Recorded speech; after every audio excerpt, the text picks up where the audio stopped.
محمد بن سلیمان الجزولی رحمۃ اللہ تعالی علیہ فرماتے ہیں کہ میں ایک علاقے میں تھا،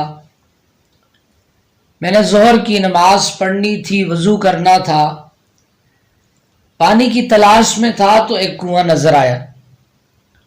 جب میں کنویں پر پہنچا تو وہاں ڈول بھی نہیں تھا اور رسی بھی نہیں تھی۔ میں پریشان کھڑا تھا، پانی بہت زیادہ گہرا تھا اور ڈول اور رسی نہیں تھی کہ میں نکال سکوں۔ کنویں کے ساتھ ایک گھر جڑا ہوا تھا اور گھر کی چھت پر 7-8 سال کی بچی کھیل رہی تھی۔ میں پریشان تھا تو اس نے میری طرف دیکھا اور کہنے لگی، آپ کون ہیں؟ میں نے اپنا نام بتایا۔ بچی کہنے لگی، چچا جان آپ پریشان کیوں ہیں؟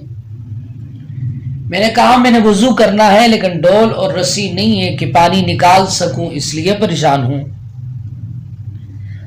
بچی میری طرف دیکھ کر مسکرائی اور کہنے لگی، نام سے تو پورا مصر گونج رہا ہے۔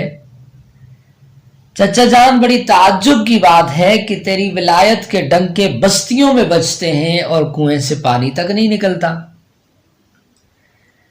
تو میں نے کہا، بیٹی آپ میری شاید بات کو سمجھی نہیں ہے، ڈول اور رسی نہیں ہے اور اس کے بغیر میں پانی کیسے نکالوں؟ وہ بچی چھت سے تھوڑا نیچے جھکی اور کہنے لگی، چچا جان میں بتاتی ہوں پانی کیسے نکالتے ہیں۔ پانی میں اس نے تھوک دیا۔ محمد بن سلیمان فرماتے ہیں کہ لوگوں میں اندازہ نہ کر سکا کہ اس بچی کا تھوک پہلے پانی میں پہنچا ہے یا پانی اچھل کر پہلے باہر آیا ہے۔ بچی کہنے لگی، لیجئے چچا جان وضو کیجئے، اور کہنے لگی پانی ایسے نکالتے ہیں۔ محمد بن سلیمان فرماتے ہیں کہ مجھے وضو بھول گیا، میں ہاتھ باندھ کے کھڑا ہو گیا اور میں نے کہا، میری بیٹی میں وضو بعد میں کروں گا، میں تجھے قسم دیتا ہوں کہ پہلے یہ بتا کہ اس چھوٹی سی عمر میں اتنے اونچے مرتبے کیسے پا لیے۔